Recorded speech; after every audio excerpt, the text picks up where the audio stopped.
All right, good afternoon, everyone, and welcome to our planning on tap.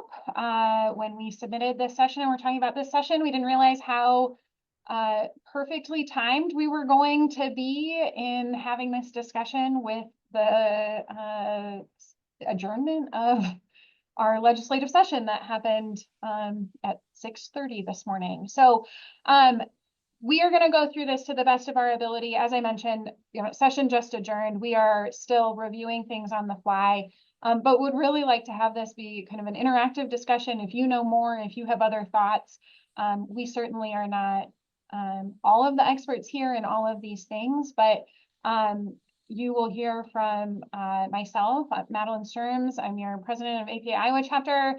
I also work for the city of Pleasant Hill. We have Stephen Van Steenhouse, who is our legislative chair for the chapter and is the community services director in the city of Mason City. And then Tom Cope, who is the chapter's lobbyist with Cope Murphy. And with that, I will kick it over to you, Stephen.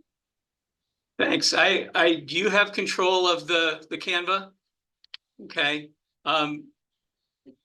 That's an unfortunate picture there in that first slide, but we'll have to stick with it.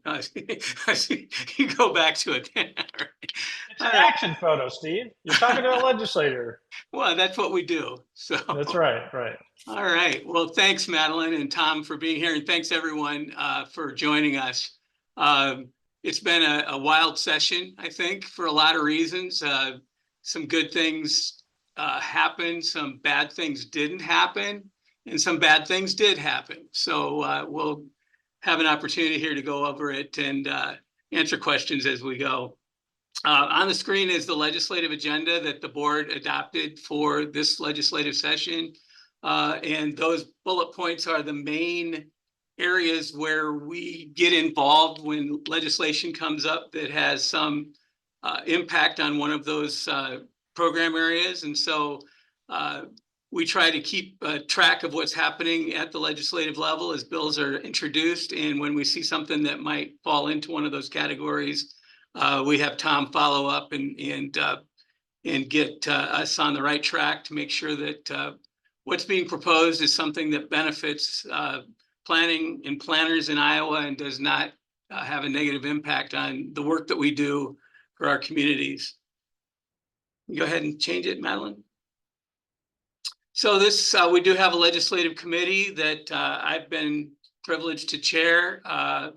The other members are listed. I can see that there's several people on the call today that are members, and I really truly appreciate the activity and the advice that I get from the membership, and just to look at things that we look at as we go through the session.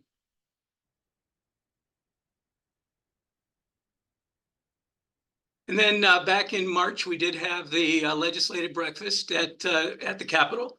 Excuse me. And we had a pretty good turnout. I appreciate everybody who was able to come. Taylor came all the way from Bettendorf, and it was a good meeting. We had a chance to meet with a lot of the legislators that came through. We didn't see as many as we had hoped. There wasn't a lot of legislative traffic that morning, but we were able to corner a few people and talk about things that are important to the chapter. And again, appreciate all of those who were able to participate. Looking forward to doing it again next year, and I think it's gotten better each year that we've done it.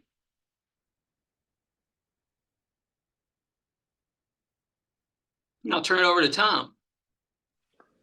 Yeah, so as Madeline noted, the legislature session did wrap up very early this morning.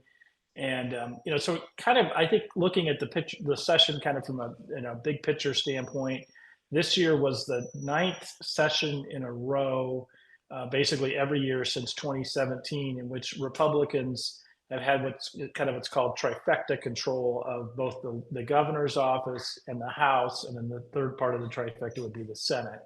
And because you've had kind of that, and also kind of where we are today with political parties in which the kind of the ideological spectrum of each political party is pretty narrow. It's not like the 70s or the 60s when the Republican Party had a lot of moderates and even liberal Republicans, and the Democratic Party had conservative and more moderate members too.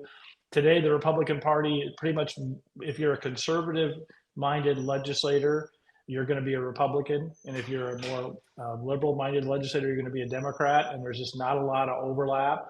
And so because of that, you have very ideologically driven agendas by each political party. And when you have one party kind of driving that, you end up with kind of what we've seen over the last 9 years. And then also, this was the first year of a 2-year legislative session. And so you have new committee chairs and new people who are being brought into new positions of authority. I mean, so obviously we dealt with them, the local government committee this year.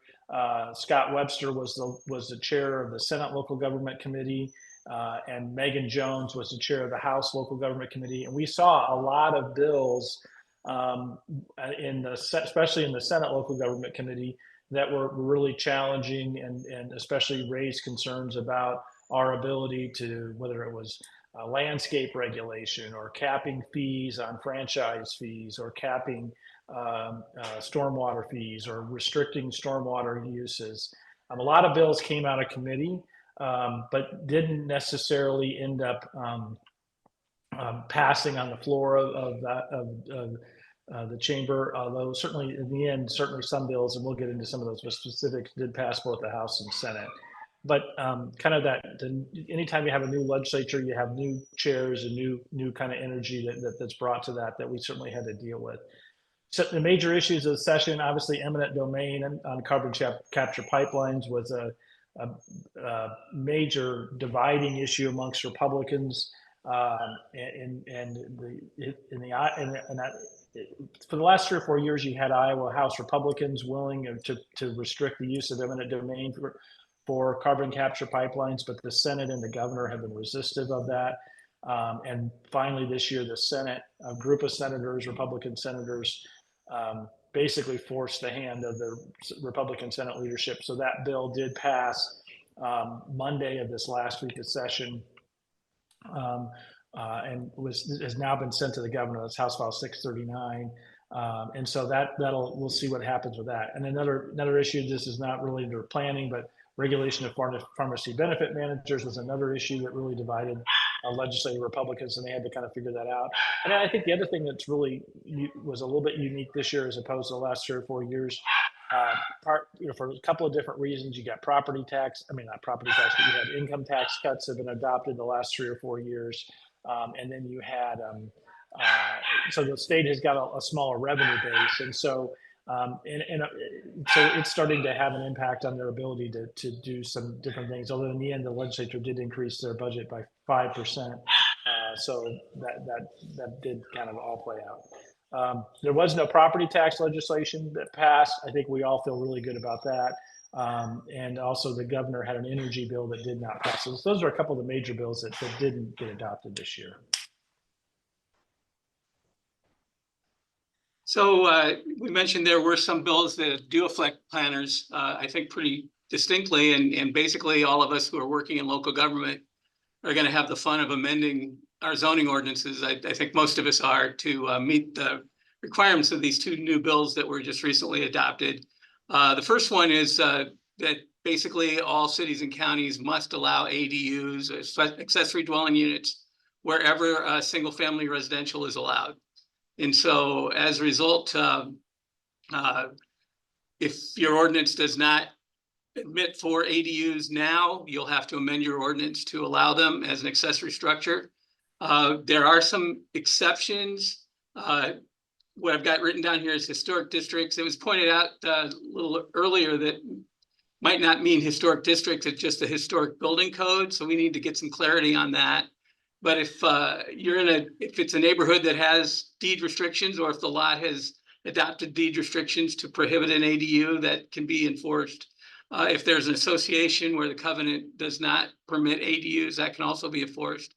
But for the most part, in your traditional neighborhoods, you're going to have to be able to allow ADUs to be built.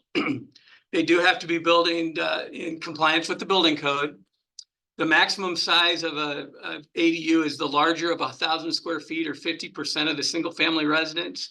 I'm looking forward to some neighborhoods in some of the older parts or even newer parts of some of the cities where people are building 4,000 and 5,000 square foot single family homes, that we're going to have a 2,500 square foot ADU.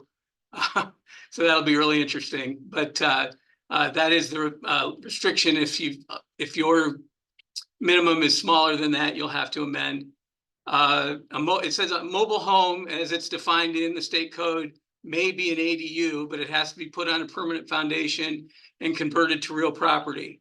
I see this one as a little bit problematic in that, a mobile home, as it's defined in the statute, is anything that's been approved by HUD.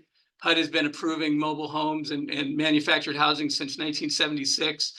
So potentially somebody could take a pretty rusty old trailer, stick it in the backyard, put it on a foundation, and voila, you've got an ADU. So that'll be interesting to see if that happens. You can go ahead, Madeline. The other requirements for ADUs is that they cannot be more restrictive than the requirements for a single family residence, including the maximum height, minimum setbacks, minimum lot size, minimum building frontage, maximum lot coverage, density requirements, or aesthetic or architectural requirements. So if you've got design controls in a particular neighborhood, assuming that those don't run afoul to the legislation that was adopted last year, you can't make your ADU do anything different than what you require your single family house to do. You also can't require the ADU to match the exterior design, roof pitch, or the finishing materials of the single family residence. I know in Mason City, we require accessory buildings to be compatible with the principal structure. We can't say that anymore. So I guess, it's possible that we could have somebody put an ADU up in the backyard that's made out of, the siding is oriented strand board plywood, and it'll be beautiful, but we can't tell them it has to be sided or, have anything. It could be a little metal building in the back as long as it meets the building code. So we'll see if that becomes a problem. But I think I know, our city council is gonna wonder, they're not gonna be real happy about it.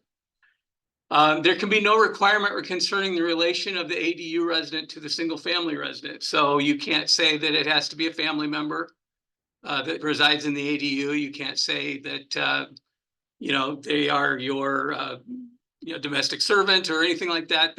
You have to be able to rent the ADU to anybody. And then you can't require separate utility connections unless you need that to allow for separate billings.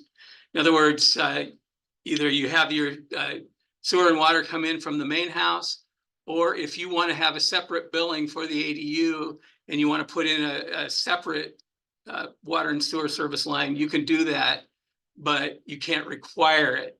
So those are all of the basic restrictions. We'll have time for questions at the end if there's any specific questions, but basically, if you don't already allow ADUs, you'll have to amend your ordinance to allow them. And if you do allow them, you'll have to amend your ordinance to be consistent with this new statute. And thanks, Stephen. I wanted to give just a little bit more background on this one from APA's perspective. So we actually did reach out. So this one was led by AARP. AARP is making a national move to have ADUs allowed across the country. So, and I just saw an article in the Business Record that came out this afternoon that Iowa is now the 14th state that allows for accessory dwelling units by state regulation. And so this was AARP nationally that was pushing this bill forward. They had some interesting bedfellows, specifically the manufactured housing industry, which is why you see the requirement in there for requiring that manufactured housing can be an accessory dwelling unit, and the Taxpayers Association. There was some motivation at the State House that there was a bill that was going to come forward that just said accessory dwelling units have to be allowed anywhere. And that was it. It was going to be a one-line bill that was going to be pushed forward that had support of Senate and House leadership. So AARP steps. Oh, sorry. Go ahead, Tom. Actually, Madeline, probably what the bill would have said that local governments could not restrict ADUs in any way. And so there would be no restrictions. And so it would be even, it wouldn't be sort of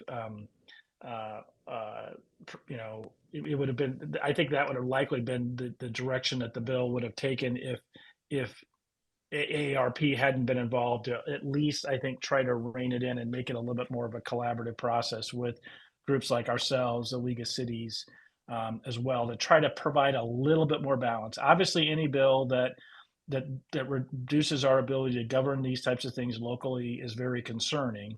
And I think, in a perfect world, we would prefer this bill not to have passed, but this is a better form for a bill than it otherwise could have been.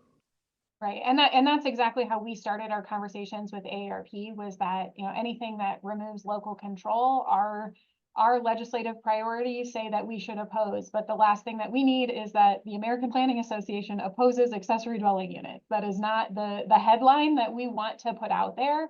And so we worked really hard, and it was really intentional, and I think maybe to the frustration of some of our members, that we never registered in favor or against this bill. But we worked with AARP, and some of the amendment language that got introduced was directly written by some of our members to help provide some of that clarity, because there was momentum and there was a will to get something forward. And so in order to make the most of the opportunity, that they did listen to us, they did take some of our comments. We fully recognize that it's not ideal, because it does take away local control. It does have a lot of ambiguity, but they at least gave us some opportunity to provide comment in a direction that otherwise it was just going to be completely taken away from us.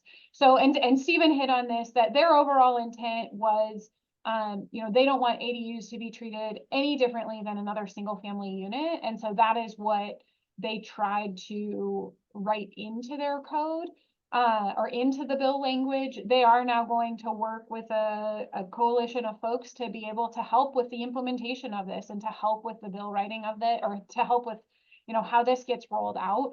I am hopeful that we will be able to have a voice in that, so that we can help write maybe some of those model ordinances, or help write some of those things, to help with the clarity and confusion that is coming across.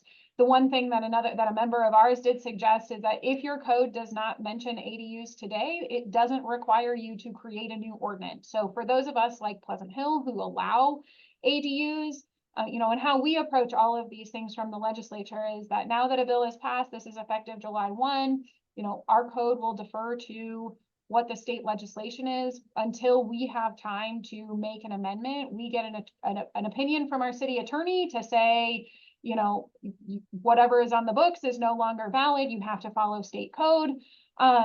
While we have that time to write it. And so giving it a little bit of time to not amend immediately, hope that there's some clarity that comes out, so that we can have some direction on how to implement these across the state. And the intent is that then a developer would be able to go to Bettendorf and Mason City and Pleasant Hill and have the same exact experience with the same exact requirements in each of those communities.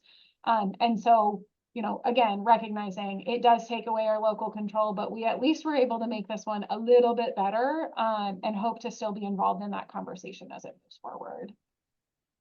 And then I'll just going on from that, Matt Wordrich from Davenport put in a chat talking about how in their ordinance, they only allow detached ADUs, whereas the statute does require it to be in the principal structure. And, they have districts where they don't, how is that different from a duplex? Because they have districts where duplexes are not permitted.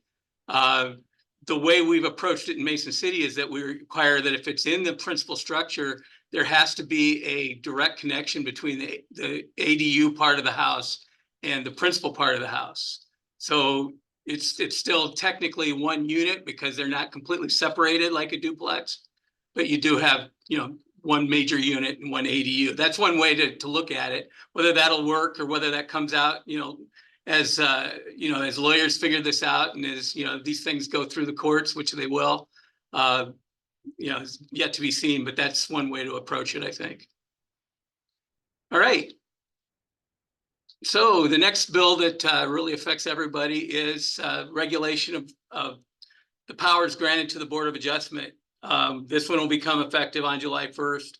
And basically what it does is it repeals the unnecessary hardship standard from variance requests related to a numerical standard, such as area, height, setback, lot dimensions, signs, parking, etc. What you must prove is a practical difficulty that's unique to the property, that is not self-created, and you must prove that the variance, if it granted, will not significantly alter the essential character of the neighborhood. Now, those second two bullet points are pretty much already in the statute. What's missing is the idea of unnecessary hardship. If you could go to the next slide. So back in 1962, the state Supreme Court adopted a three-part test for determining what means unnecessary hardship. The first one being the land in question cannot yield a reasonable return if used only as allowed by zoning. The plight of the owner is due to unique circumstances and not general conditions of the neighborhood. The proposed use will not alter the essential character of the neighborhood. So again, you see those last 2 points are there, but it's that first one that's always been the sticking point. In almost any request for a variance, that first standard is almost impossible to meet. So cities have approached it one of two ways. Either the ZBA has mostly ignored that standard and approved the variance, or they've denied all variances. I still remember back when I was in grad school in Iowa City and I took minutes for the Board of Adjustment. And in those 2 years, that Board of Adjustment never granted a variance, which I'd have a hard time getting away with in Mason City today. Those are the only ways to do it. Either the board allows them and ignores that standard, which then of course opens the city to some legal risk, or doesn't approve any variances. So with this bill, that standard, that hardship standard is eliminated. Next slide, please. So this, of course, makes a bunch of questions, leads to a bunch of new questions, such as, what constitutes a practical difficulty? And I think that, again, that term is broad enough that it's going to be hard for, just the average Board of Adjustment, the citizens, to say this is a practical difficulty and this isn't. One example I can think of is, if the applicant has options to complete the project without a variance, is there practical difficulty? If you've got a 5-foot setback requirement for detached buildings and they want to put it 3 feet, but there's more than enough room in the back to make the 5-foot requirement, can I claim a practical difficulty? I mean, I think we would say no, but how is that going to be interpreted at the court level? Because eventually that's going to happen. How will essential character of the neighborhood be interpreted by the city, by the applicant, by a builder, by the courts? And then will they be legal means to head off egregious requests such as significant increases in height standards? Somebody wants to do 5 stories in a district that only allows 3. Can they just say, well, I have a practical difficulty because I only have so much land to work with? And, boards of adjustment being what they are, especially in smaller communities where everybody knows everybody, it's going to be hard to say no to a lot of these requests. Whereas before we could always, fall back on that unnecessary hardship standard to say no. So it's going to be interesting again to see how this one shakes out, but just about everybody in the state, I'm sure everybody in the state is going to have to amend their ordinance to conform to this new bill.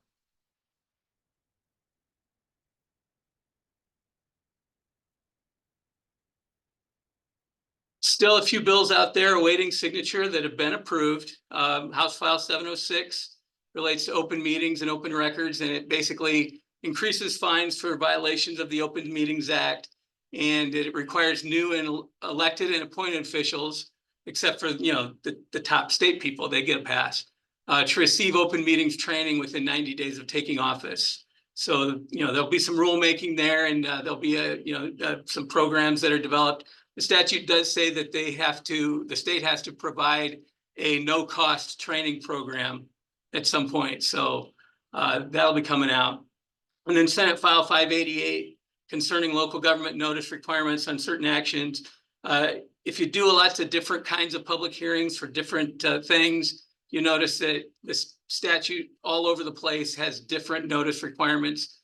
This one basically makes all of the notice requirements consistent, no less than 4 nor more than 20 days prior to the hearing or taking action.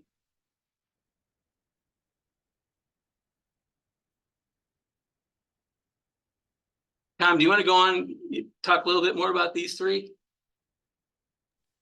Sure. Yeah. So the first bill, Senate File 303, is a bill, and this just passed through the House earlier this week. But and this deals with your ability to regulate the use of fireworks.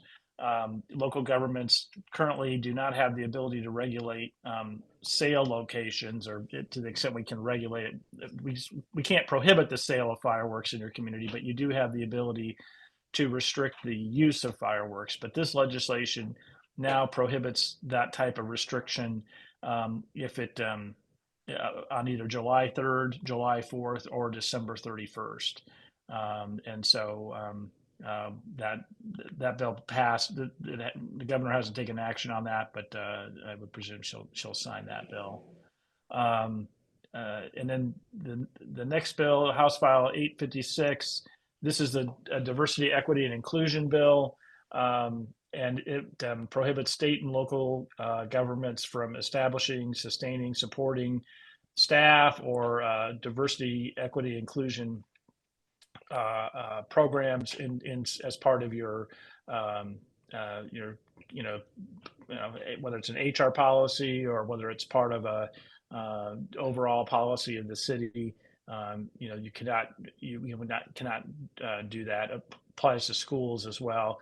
The bill as originally passed also applied in the House. The House passed it, applied to private colleges, but the Senate removed that. And so it is, for the most part, applying only to public entities.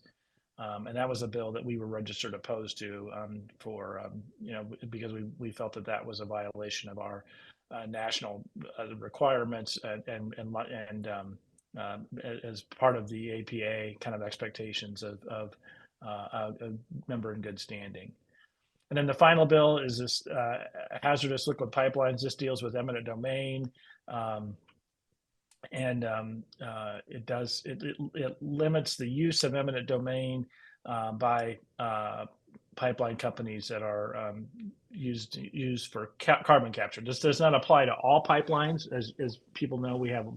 There are lots of pipelines in the state of Iowa. It's attempted to be narrowly tailored to carbon capture pipelines.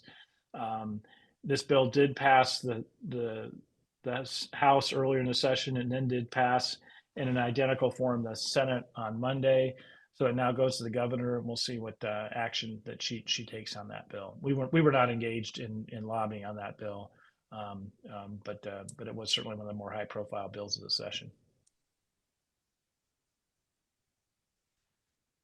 And then this was just a bill. This House File 975 makes some different changes to Iowa Economic Development Authority programs, this is on the policy side, not the tax credit appropriation side. There was actually a tax credit bill as well that passed late. It passed in the last couple of days of session that makes a little bit of modifications in the IEDA's tax credits as well. But this bill deals with more kind of the programmatic side. The only real controversy with this bill was a change that it made in the historic preservation tax credit. And the use of the historic preservation tax credit for single family homes. Today, you could use that for if you're making changes to the single family home, remodeling it, that type of thing. You could apply for a historic preservation tax credit, but now you'll only be able to apply for a historic preservation tax credit if you're taking a single family home and converting it to multifamily. And there was some opposition to that, but that part of the reason that change was made was driven by some federal guidance that has been made on the use of historic preservation tax credits.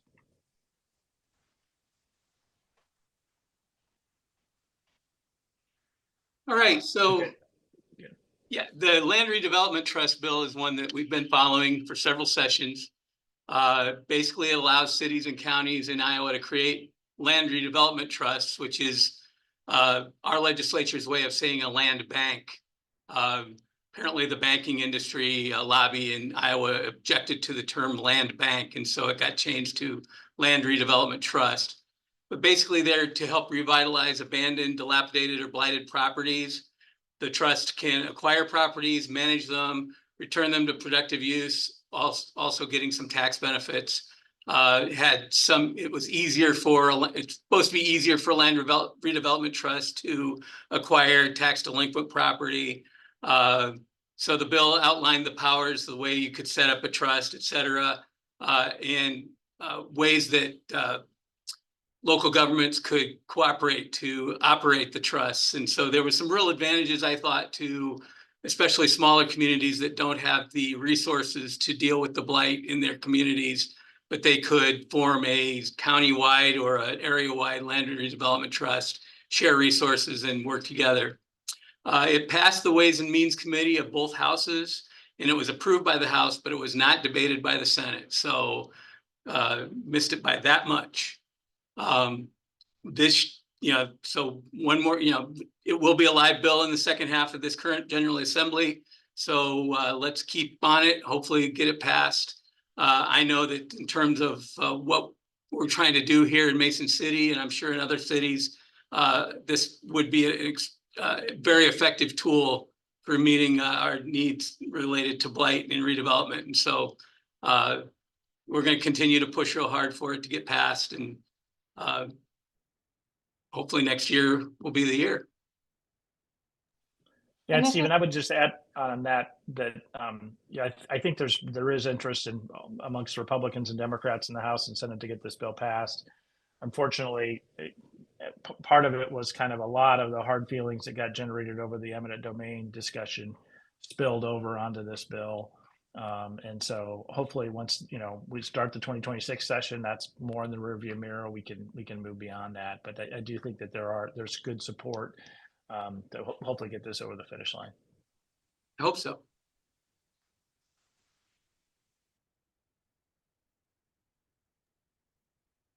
Property taxes. I can talk about property taxes. So as mentioned, this is one that had been worked on and discussed all session long as a priority of particularly Senate leadership, but also House leadership, with several different bills that were introduced. House Study Bill 328 and Senate File 651 are the final versions of property tax that was the most concerning down to the wire here at the end, that we weren't sure whether or not anything was going to happen to them or not. So many of you may recall that House File 718 got passed 2 years ago that limits city's ability, puts a ratcheting mechanism on our general fund revenue depending on the amount of growth that that your city is seeing. That apparently was not enough, and so they were looking at a whole system overhaul. And so this does have a lot of momentum from many that are interested in doing wholesale tax changes, but really some concerning things to it that, when you look down at what the legislation, how it was actually written, it put a significant amount of shift back to residential properties that, the legislature had been saying when they were door knocking, that people are saying property tax payers are saying that they pay too much in property taxes. The bill actually would make property tax, single family property tax, residential property tax payers pay more. And so it didn't actually do what they thought it would do.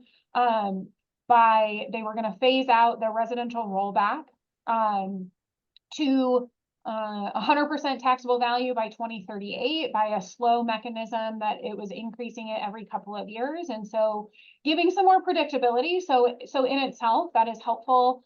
The phase in is really helpful to cities so that we can help plan for that of that full taxable value to be able to accommodate so that there is less confusion over what your assessed valuation versus your taxable valuation is.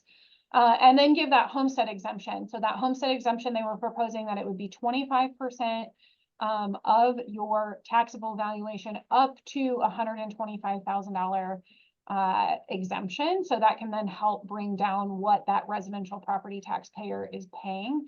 An interesting thing here is that A handful of years ago, your multifamily properties were switched from being classed as commercial to being classed as residential, partially because they thought that they were being taxed too high. Multifamily wouldn't receive this homestead exemption. And so multifamily is actually then going to pay or would pay significantly higher taxes, which could be a real concern for affordable housing or all of those things that, we have done, the legislature has done all of these things over the last several years in the name of affordable housing. And at least in my community, we have yet to see any of those passed on to the people who are actually paying the lease. But I have real concerns that if taxes are going up, that absolutely would then be passed on to the people who are paying the leases of those units. And then I had a budget cap that would be, so right now you have that, it's a tiered system with a 2.75% cap is the lowest tier, and then several other tiers on top of that. This was proposing a 2% restriction, but it did have CPI adjustment factors. However, when you actually looked at the language of what the CPI adjustment factors, at least for our community, and I think statewide, you primarily would be held to 2%. But if it went through a mechanism of if CPI is this, then you're going to go back by this. Ultimately, you end up you're going to get a 2% cap is what that most likely looked at.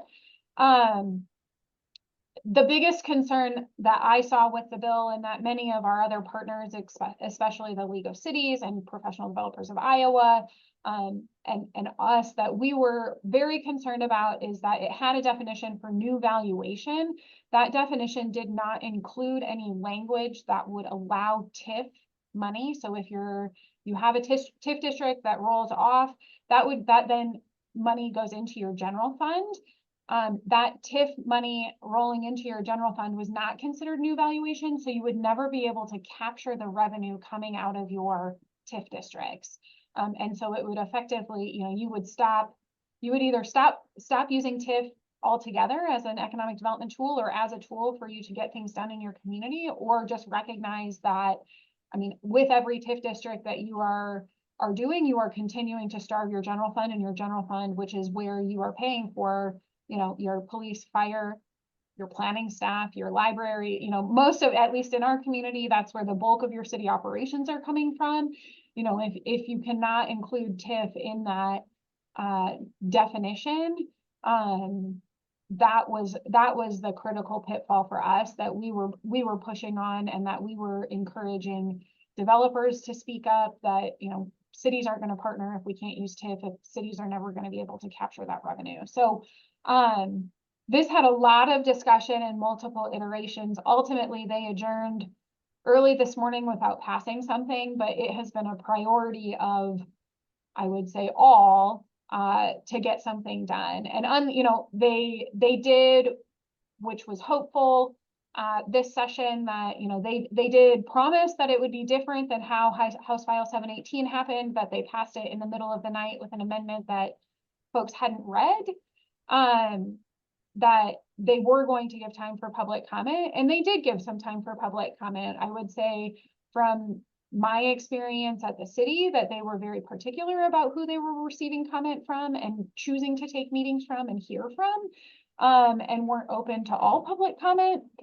But ultimately, this is one that if we want to make a difference, if we want to be helpful in the conversation, there is going to be a significant amount of work that was going to happen here outside of session, and expect that this would come back in January and buckle up. Tom, do you have other commentary or thoughts on this one? No, that was a very good summary, Madeline. I do think you talked about the impact on multifamily, and I think that was concerning in a lot of ways too, because obviously if you take multifamily back to the 100% of taxable valuation, that likely will stymie development of multifamily across the state of Iowa. We've seen a lot of positive multifamily construction across Iowa, and that is important from an affordability standpoint. And so I think that taking it to 100% evaluation the policy implications of that, I think, are really concerning. Although from a political standpoint, that did help create kind of unique opportunity for us and kind of the landlords to maybe for the first time in my long time at the Capitol to partner with them on raising concerns about a bill. And so I think it's going to be, obviously very positive that we were able to help block this bill. I think that it's going to be important to sort of see, is there an opportunity for true collaboration with legislators? And when you say there's interest in the legislators or interest in all to do this, I think it's important to note that that's, legislative driven, right? I think, we're all still kind of trying to figure out how to live with House File 718 from a couple of years ago.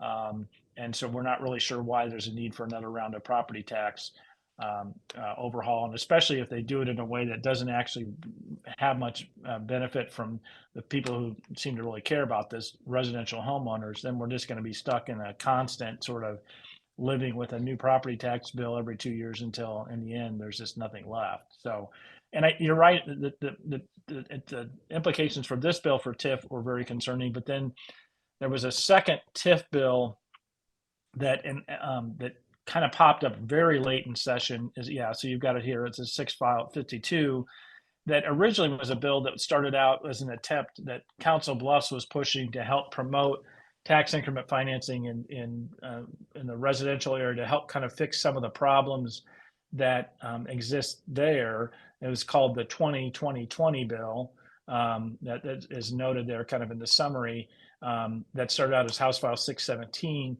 And the House did a really nice job of keeping it focused on those issues. But Senator Dawson, as partly as he was working on property taxes, all of a sudden became a real TIF critic and added to the Senate version of this some things that were problematic. One was removing for future TIF projects, the 540 school levy, which is, by doing so, you again really make TIF as an economic development tool significantly less valuable.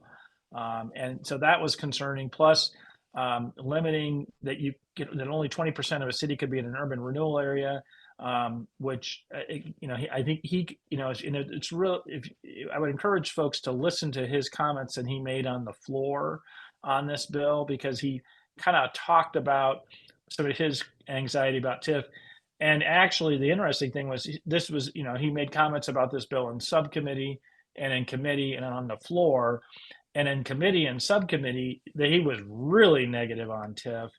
He actually, on the floor, was a little bit more closer to 50-50. And I think that was partly because he was starting to get real pressure from some members of his caucus that actually there's real benefits to tax increment financing. And this was actually an issue where some Republican senators who haven't been all that helpful through most of the session actually came to help us to maybe not kill the bill in the Senate, but certainly delay it long enough, and then we were able to really effectively kill it over on the House side. But TIF was the focus of the legislative action and interest more so this year than I've seen since probably 2013. And so certainly as we deal with TIF and work with our partners, whether it's PDI or developers who are always been advocates for tax increment financing, I think this is going to be an issue that's going to be front and center in the 2026 session as well. Yeah, and as Tom indicated, here the House version could have been considered actually really planning or economic development friendly. And then when it got amended into the Senate, or when the Senate versions got amended, or it got sent and amended by the Senate, that's when it became clear, at least to me, that our legislators have a lot to learn about what is TIF and what is urban renewal, that there is a clear education opportunity there.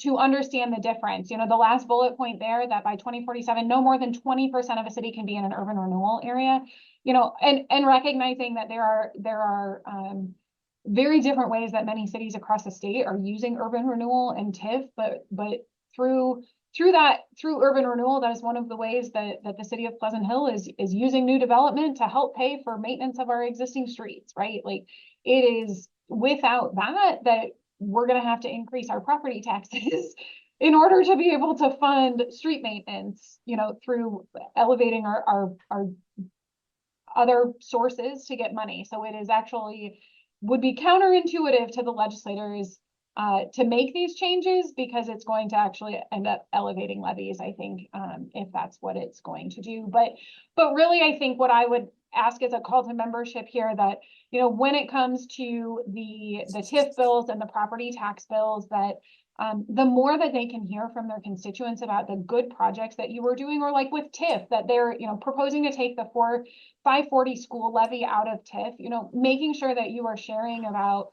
how you're partnering with your school to build, you know, we funded a sanitary sewer line to serve our high school. We're funding secondary road connections to serve our high school. That, you know, we are using TIF money to directly benefit our school. And so there is, and a more cost-effective way for us to be able to provide those improvements to them.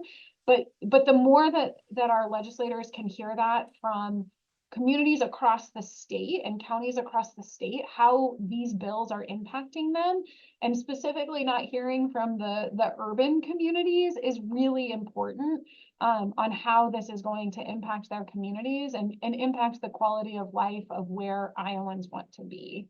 And then the last one there, Senate File 600, this was about stormwater rates. And so again, this was kind of following up that developers think that they're paying too much in stormwater utility fees across the state. And so it was a language that was written in a way that if there was ever 1.5 inches of standing water during a billing cycle, that person would not have to pay, or that property would not have to pay the stormwater utility rate for that month.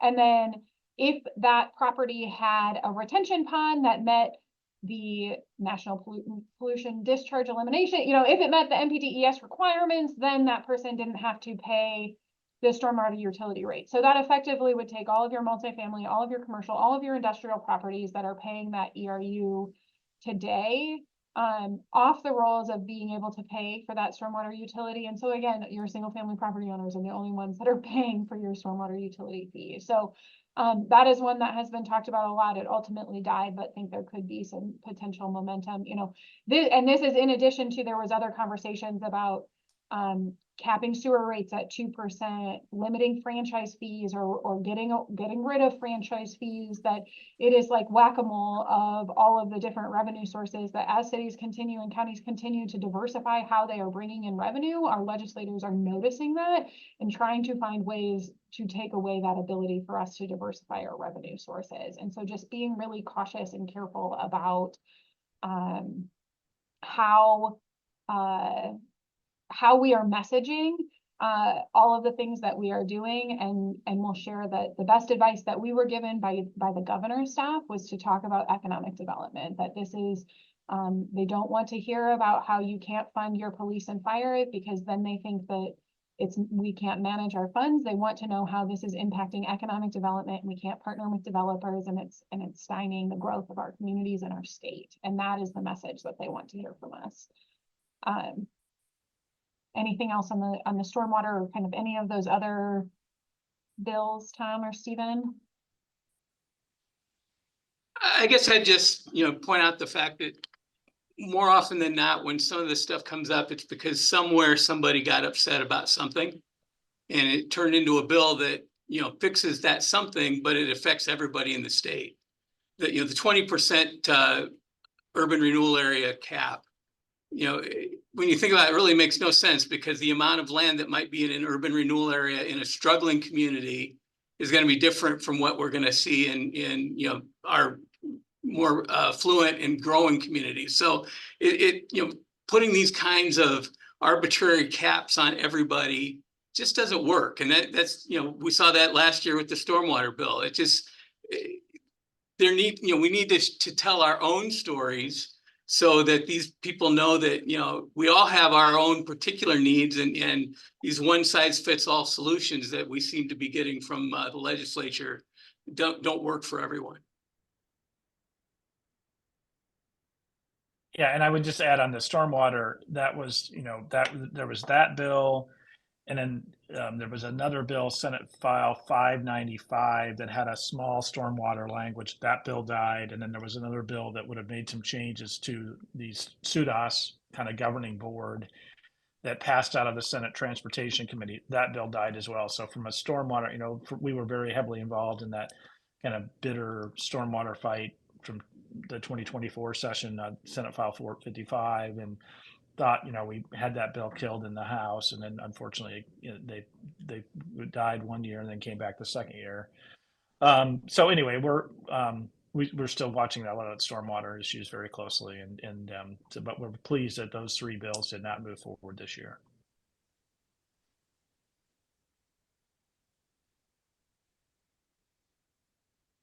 With that, that's kind of the quick overview that we have, what we've been able to digest since session adjourned this morning. Lots more to come. I think there will be a lot of off-session work that happens, and with all of the parties involved, and we will be sure to be sharing more information. We're going to do another updated session at the conference in October that we can continue to talk about what we've learned or what we need from you as we continue to move forward. But, we can't do this without hearing from our members and hearing all of the sources that you have as well. If your city has a lobbyist or has someone that is involved and is hearing other things, we want to know that too, so that we can help.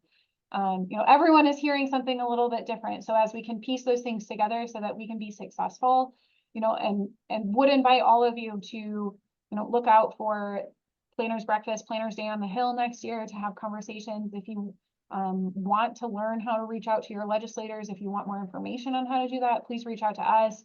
Stephen and his legislative committee are happy to help with sharing those resources and just helping how we can share that message forward to promote the good planning work that's happening in Iowa. And if I could just expand on that a little bit, obviously, we focused today on state legislative issues, but an awful lot, as we all know, is happening on the federal level. If you're not a member of the Planners Advocacy Network, you should become one. You just go on the APA website and, just drill down until you find the link to join that. Then you'll get alerts of different things that are happening at the federal level and opportunities to contact your senator and legislators, representatives in Washington, and how we can approach some of those issues. So, keep your ear to the ground as far as everything that's happening nationwide. And, also just if you hear about things that are happening in other states that you think we should know about and can learn from here in Iowa, let us know about that as well. See the comment from Annika about ADU model ordinance compliant with new state code might be available. I do not know. I actually just emailed Paige Yance with AARP earlier today to ask how we can be engaged and involved in that conversation as it rolls out. Again, as I know anything more, I will share that. Thank you, Kirk. AARP has a model code that may be compatible. It's available online.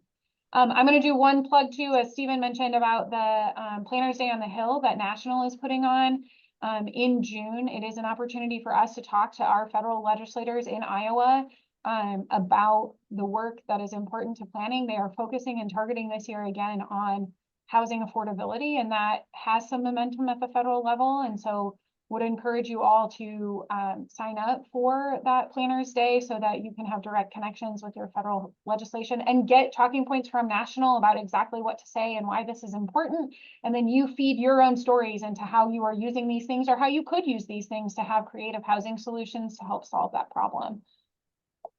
And it was mentioned that the session is recorded. It will be up on our website, and the PowerPoint or slides will be up on our website as well, under the Planning on Tap on Demand. And you'll still get one more last update in our Friday update email tomorrow from Tom, just kind of a recap of the session. But if you ever have questions, please feel free to reach out to any of us and we can try our best. And actually, Madeline, I would say that we'll have an update tomorrow, but probably another more detailed update in the following week, just because we're still kind of in the fog of adjournment. So, but yeah, so tomorrow's update will be fairly comprehensive, but I think a more comprehensive it may take a little while longer than that. So. And I'll wrap up by saying how much I appreciate Madeline and Tom as far as what we've been doing with our legislative efforts this year, and also all the members of the committee and anyone in the membership that has provided any support or questions or anything like that. So thanks very much to all of you.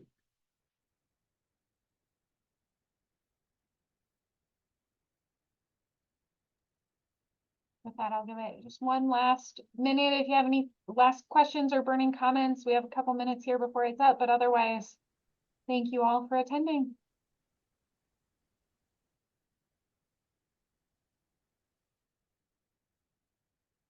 Thank you.